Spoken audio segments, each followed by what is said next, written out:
Morning students. तकनीकी खराबी के कारण मैं आप लोगों को फ़िज़िक्स का वीडियो नहीं उपलब्ध करा पा रहा था, लेकिन आज मैं फ़िज़िक्स को पढ़ाने का प्रयास दोबारा से कर रहा हूँ। जो आपको वीडियो में साफ नहीं दिखाई दे रहा था, उसको मैं दोबारा से रिपीट कर रहा हूँ। और आपकी फर्स्ट यूनिट का नाम है स्थिर वैद्युतिक,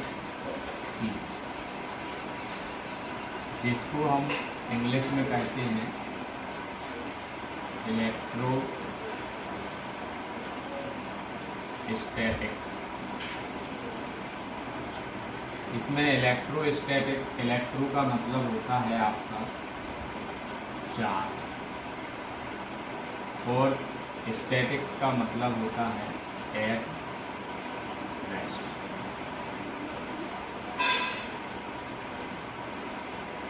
जिसको हम हिंदी में कहते हैं आवेश, और एट रेस्ट का मतलब होता है आपका होता। इस यूनिट में आप लेसन नंबर फर्स्ट और सेकंड को पढ़ें। तो सबसे पहले हम लेसन नंबर 1 देखते हैं, जिसमें आपको आवेश रुपया हुआ के बारे में ही बताया जाए। आज से लगभग 2500 ईसा पूर्व आपके वैज्ञानिक हुए थेल्स ऑफ मिलेटस, जिन्होंने आपको यह बताया कि जब एम्बर आपकी एक, जैसे आप अंगूठी में नगीना देखा होगा या ज्वेलरी में उसका उपयोग किया जाता है, तो इसको हम ये कह सकते हैं कि जो है इसको सेम स्टोन का नाम दिया जाता है कि यह एक सेम स्टोन है। और दूसरा उन्होंने लिया फर आपका जानवरों की स्किन, उसी को हम कह सकते हैं जानवरों की खाल। जानवरों की खाल। जब उन्होंने एम्बर और फर को आपस में रगड़ा, तो उन्हें देखा कि इसमें एक आवेश उत्पन्न होता है, अर्थात ये दोनों विद्युतमय हो जाते हैं। विद्युतमय को हम कह सकते हैं आवेशित हो जाता है। मतलब होता आपका आवेश। आवेश को हम कह सकते हैं कि आवेश के कारण हम विद्युत क्षेत्र और चुंबकीय क्षेत्र। आवेश के कारण हम विद्युत क्षेत्र और चुंबकीय क्षेत्र उत्पन्न करते हैं, और उसी के द्वारा हम उसका अनुभव भी करते हैं। अगर आपको इससे समझ में नहीं आ रहा तो दूसरे उदाहरण से हम इसको समझ सकते हैं। जैसे कि आप लोग जानते हैं द्रव्यमान के कारण पृथ्वी पर हम गुरुत्वाकर्षण बल का अनुभव करते हैं, और उस द्रव्यमान के कारण ही गुरुत्वाकर्षण बल उत्पन्न होता है। इसी तरह आवेश है, जिसके कारण हम विद्युत क्षेत्र और चुंबकीय क्षेत्र को उत्पन्न भी करते हैं और उसका अनुभव भी करते हैं।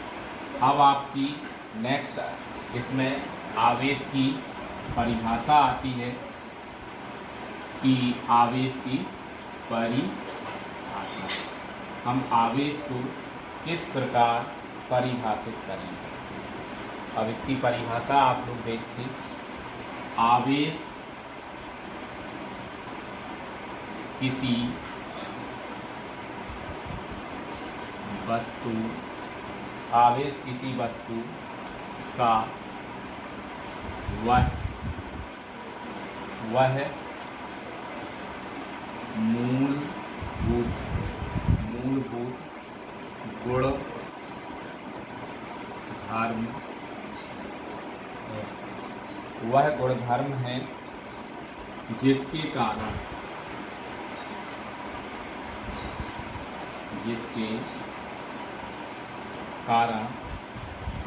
वह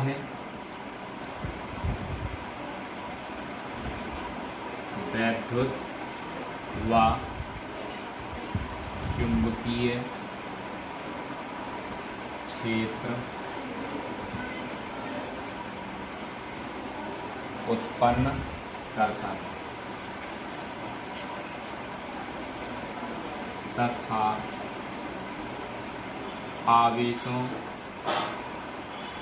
क्षेत्र उत्पन्न करता है तथा आवेशों के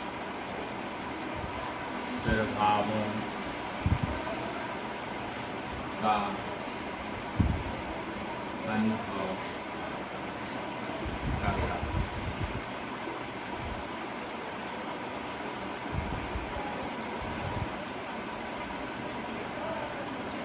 परिभाषा दोबारा से सुनिए।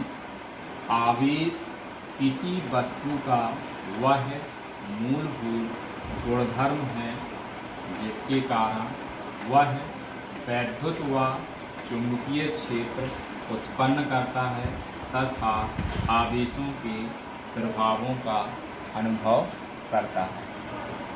नेक्स्ट हेडिंग, आवेश की संकल्पना। इसमें आप देखिए, जैसे आपने सोडियम को लिया और सोडियम का परमाणु क्रमांक आपका 11 होता है, जिसका इलेक्ट्रॉन विन्यास 2, 8, 1 होता है।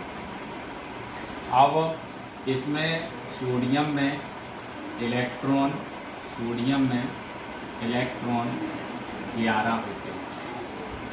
इलेक्ट्रॉन कितने होते हैं? 11। और प्रोटॉन भी कितने होते हैं? 11। जब अपना यह अष्टक पूर्ण करता है तो ये अपना एक इलेक्ट्रॉन किसी दूसरे तत्व को अपना एक इलेक्ट्रॉन दान कर देता है। तो इसमें इलेक्ट्रॉन आपके कितने बचते हैं? 10।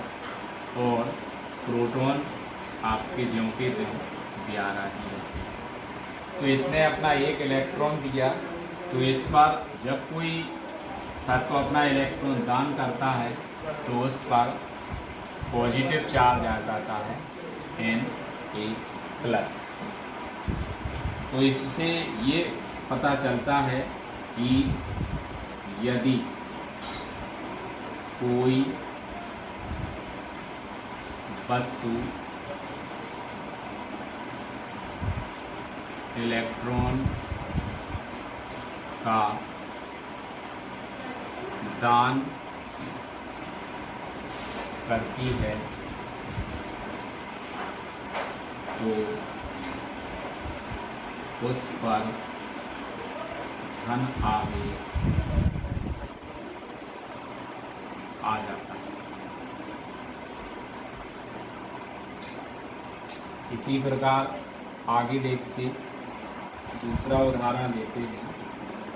Cl मतलब क्लोरीन, जिसका परमाणु क्रमांक आपका 17 होता है और इसका इलेक्ट्रॉनिक विन्यास होता है 2, 8, 8 और 2 10 और कितना होगा लास्ट में 7। तो क्लोरीन अपना अष्टक पूर्ण करने के लिए एक इलेक्ट्रॉन को ग्रहण करता है। तो क्लोरीन जब एक इलेक्ट्रॉन को ग्रहण करता है तो उस पर माइनस का चार्ज आ जाता है। इसको हम इसमें कह सकते हैं कि इलेक्ट्रॉन आपके कितने रहते हैं? 17 और प्रोटॉन इसमें कितने होते हैं? 17। जब यह एक इलेक्ट्रॉन ग्रहण कर लेता है तो इसमें इलेक्ट्रॉनों की संख्या हो जाती है आपकी 18 और प्रोटॉन ज्यों के त्यों रहते हैं 17। तो इसको हम परिभाषित आगे कर सकते हैं कि यदि कोई वस्तु इलेक्ट्रॉन को ग्रहण करती है तो उस पर ऋण आवेश आ जाता है।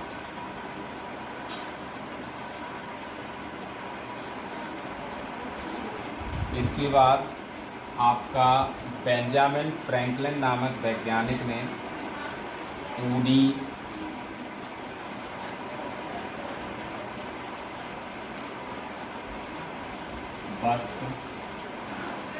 वस्त्र और दूसरा आपका कांच की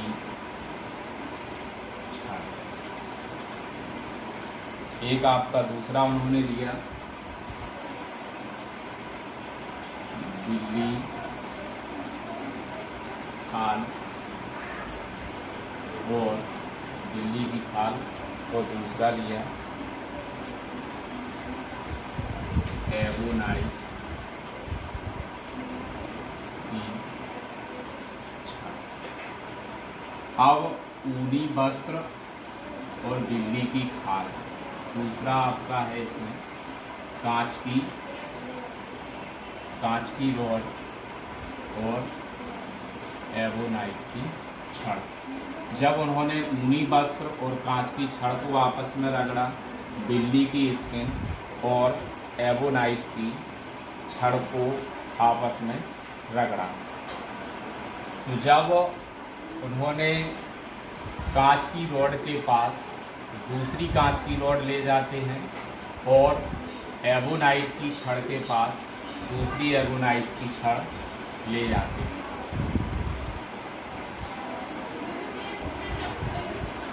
तो उन्होंने देखा कि ये दोनों छड़ें एक दूसरे को दूर हटाने का प्रयास करती हैं, अर्थात इसमें दूर हटाने का प्रयास करती हैं, अर्थात इनमें प्रतिकर्षण दोनों में, जब कांच की छड़ और कांच की छड़ के पास एवोनाइट की छड़ और एवोनाइट की छड़ को पास में ले जाती हैं, तो वह एक दूसरे को प्रतिकर्षित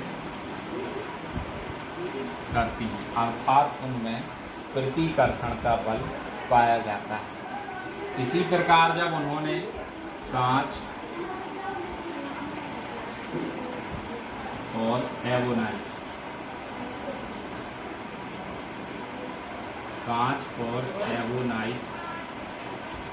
की छड़ को पास में ले गए, तो उन्होंने देखा कि यह एक दूसरे को आकर्षित करती हैं, अर्थात एक दूसरे को अपने पास खींचने का प्रयास करती हैं, तो इसमें आकर्षण बल पाया जाता है। तो इससे ये सिद्ध होगा कि जब हम कांच की छड़ के पास कांच की छड़, एवोनाइट की छड़ के पास एवोनाइट की छड़, एवोनाइट की छड़ के पास एवोनाइट की छड़ ले जाते हैं, तो इनमें प्रतिकर्षण का बल उत्पन्न होता है, और जब कांच की छड़ और एवोनाइट की छड़ को एक दूसरे के पास ले जाते हैं, तो वह एक दूसरे को खींचने का प्रयास करती है। तो इससे उन्होंने यह बताया कि आवेश दो प्रकार का होता है। किसने बताया? Benjamin Franklin. उन्होंने पहला बताया धनावेश, और दूसरा क्या बताया? ऋणावेश। अब इसमें उन्होंने कहा कि जब किसी वस्तु में इलेक्ट्रॉनों की कमी होती है, तो उस पर धनावेश पाया जाता है, और जिसमें इलेक्ट्रॉनों की वृद्धि होती है, उस पर ऋणावेश पाया जाता है। अगली हेडिंग है आपकी आधुनिक इलेक्ट्रॉनिक सिद्धांत। जैसे कि आप सभी जानते हैं कि प्रत्येक वस्तु छोटे छोटे कणों से मिलकर बनी है, और इन कणों से अणु बनता है। इन कण से अणु बनता है और अणु से परमाणु। अब इसमें हम एक उदाहरण लेते हैं आपका हीलियम। जैसे आप जानते हैं कि हीलियम में आपके इलेक्ट्रॉन 2 होते हैं और प्रोटॉन भी 2 होते हैं। इलेक्ट्रॉन और प्रोटॉन कितने होते हैं? 2। और आपका न्यूट्रॉन कितने होते हैं इसमें? 0, अर्थात इसको हम उदासीन कर सकते हैं। न्यूट्रॉन कितने होते हैं इसमें? कोई, इसमें हम कह सकते हैं कि न्यूट्रॉन पर कोई आवेश नहीं पाया जाता है, क्योंकि आप जानते हैं कि इलेक्ट्रॉन पर आवेश -1.6 × 10⁻⁻19 कूलाम होता है और प्रोटॉन पर आवेश आपका +1.6 × 10⁻⁻19 कूलाम होता है, जबकि न्यूट्रॉन पर कोई आवेश नहीं पाया जाता है। यह है उदासीन। अब इसमें हम कहते हैं कि प्रत्येक वस्तु विद्युत उदासीन होती है। उसका मुख्य कारण होता है, जैसे हीलियम में प्रोटॉन आपके कितने पाए जाते हैं? +2 और न्यूट्रॉन कितने इलेक्ट्रॉन कितने पाए जाते हैं? -2। जब इसका परिणाम ही निकलता है तो बराबर कितना आता है? 0। इस प्रकार हम कह सकते हैं कि प्रत्येक वस्तु विद्युत उदासीन होती है। अब इसके पश्चात नेक्स्ट हेडिंग देखते हैं। नेक्स्ट हेडिंग है आपकी आवेशों के गुण। इसमें फर्स्ट पॉइंट आता है आपका आकर्षण एवं प्रतिकर्षण।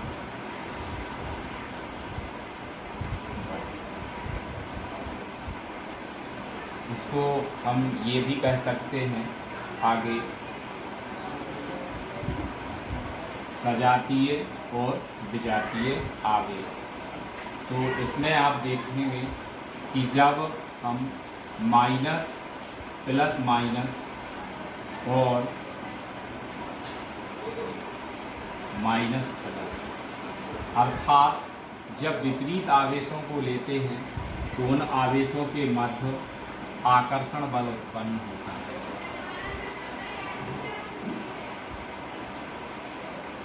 आकर्षण बल उत्पन्न होता है। तो इसको हम परिभाषित कर सकते हैं कि जब दो विपरीत प्रकृति की वस्तुएं एक दूसरे के पास लाई जाती हैं तो उनमें आकर्षण का बल उत्पन्न होता है। और दूसरे रूप में हम इसको कह सकते हैं कि उनमें विजातीय आवेश पाए जाते हैं, अर्थात उनको हम विजातीय आवेश कह सकते हैं। दूसरा आपका क्या है? प्रतिकर्षण। समान प्रकार के आवेश हों तो उसमें कौन सा बल उत्पन्न होता है? प्रतिकर्षण, अर्थात वह एक दूसरे को अपने से दूर हटाने का प्रयास करते हैं। उसको हम परिभाषित करते हैं कि जब दो वस्तुओं में समान प्रकार के आवेश पाए जाते हैं तो उसमें प्रतिकर्षण का बल उत्पन्न होता है। उसी को हम कह सकते हैं कि उनमें आपके सजातीय आवेश पाए जाते हैं। नेक्स्ट पॉइंट है आपका विद्युत। दूसरा पॉइंट है आपका विद्युत प्रेरण। दूसरा पॉइंट है विद्युत प्रेरण। जैसे कि हम एक वस्तु लेते हैं जिस पर धन आवेश है और दूसरी वस्तु लेते हैं जो विद्युत उदासीन है, मतलब प्लस माइनस प्लस माइनस। जब इन दोनों वस्तुओं को पास पास लाते हैं तो इसमें जब इन दोनों वस्तुओं को आपस में पास में रखा जाता है तो इसमें विद्युत प्रेरण के कारण माइनस अगली जो स्थिति बनती है इसकी प्लस प्लस, और इसमें इस सिरे पर जिस तरफ आपका प्लस रहता है उस सिरे पर इस वस्तु में माइनस चार्ज आ जाता है, वो दूसरी तरफ इसके प्लस चार्ज आ जाता है। इस प्रकार हम कह सकते हैं कि यदि दो वस्तुओं को हम पास पास रखते हैं, जैसे इसमें हमने धनावेशित वस्तु ली और यह विद्युत उदासीन वस्तु ली। विद्युत उदासीन वस्तुओं में ऋणावेश और धनावेशों की मात्रा समान होती है। तो जब दोनों को पास में लाते हैं तो धनावेशित वस्तु के सिरे की ओर इसका धनावेश आ जाता है, ऋणावेश आ जाता है और इसके दूसरे सिरे पर धनावेश पहुंच जाता है। इसकी नेक्स्ट हेडिंग है, आपकी थर्ड पॉइंट है योग का गुण। योग का गुण, योग का मतलब गुण, योग गुण का मतलब होता है आपका बीज गणितीय योग। जैसे किसी वस्तु पर आवेश Q है और दूसरी वस्तु पर आवेश 2Q है, तो उसमें आवेश की मात्रा कितनी हो जाती है, 3Q। तो इससे ये सिद्ध होता है कि आवेशों में बीज गणितीय योग पाया जाता है। इसके बाद फोर्थ पॉइंट आता है आवेश संरक्षण का नियम।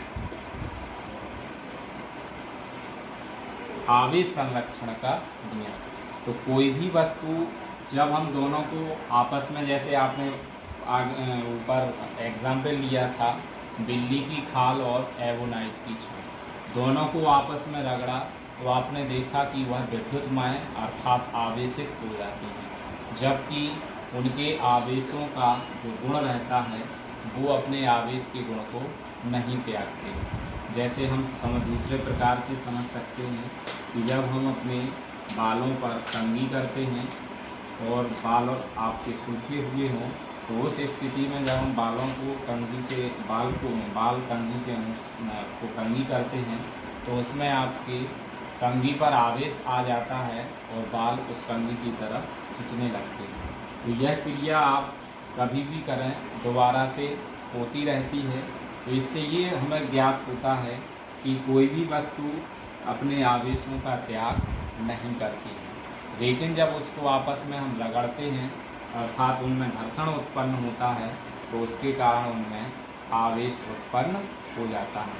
तो इससे यह सिद्ध होता है कि प्रत्येक वस्तु में आवेश संरक्षण का नियम पाया जाता है। लास्ट आपका इसमें गुण है द्रव्यमान पर वेग का प्रभाव, और इसी में आपका आवेश पर वेग का प्रभाव, मतलब आप द्रव्यमान पर वेग के प्रभाव को समझेंगे तभी आपको आवेश पर वेग के प्रभाव समझ में आएगा। जैसे कि आप जानते हैं कि किसी वस्तु का विराम द्रव्यमान, विराम द्रव्यमान कितना हो गया, m0। किसी वस्तु का विराम द्रव्यमान कितना है, m0 मान लिया। और गतिमान वस्तु का द्रव्यमान कितना हो गया आपका, m। अब जब कोई वस्तु गतिमान रहती है तो उसका द्रव्यमान mv होता है। तो इसका सूत्र होता है, जब कोई वस्तु गतिमान रहती है mv बराबर m0 अर्थात विराम द्रव्यमान upon 1 minus v square upon c square. तो जब कोई वस्तु गतिमान रहती है तो उसके द्रव्यमान में वृद्धि हो जाती है, लेकिन जब कोई वस्तु आपकी स्थिर रहती है तो उसके द्रव्यमान में कोई परिवर्तन नहीं होता है। तो इस प्रकार हम कह सकते हैं कि जब कोई वस्तु विराम अवस्था में रहती है तो उसका द्रव्यमान में परिवर्तन नहीं होता है, लेकिन वही वस्तु जब गतिमान अवस्था को प्राप्त कर लेती है तो उसके द्रव्यमान में परिवर्तन हो जाता है। लेकिन यदि कोई वस्तु विराम अवस्था में है तो उसके आवेश पर कोई प्रभाव नहीं पड़ता है। इसी प्रकार जब वह वस्तु गति अवस्था को प्राप्त कर लेती है तो उसके आवेश पर कोई प्रभाव नहीं पड़ता है। तो हम कह सकते हैं कि आवेश पर गतिमान वस्तु या विराम स्थिति में स्थित वस्तु के आवेश पर कोई प्रभाव नहीं पड़ता है। आज के लिए इतना ही।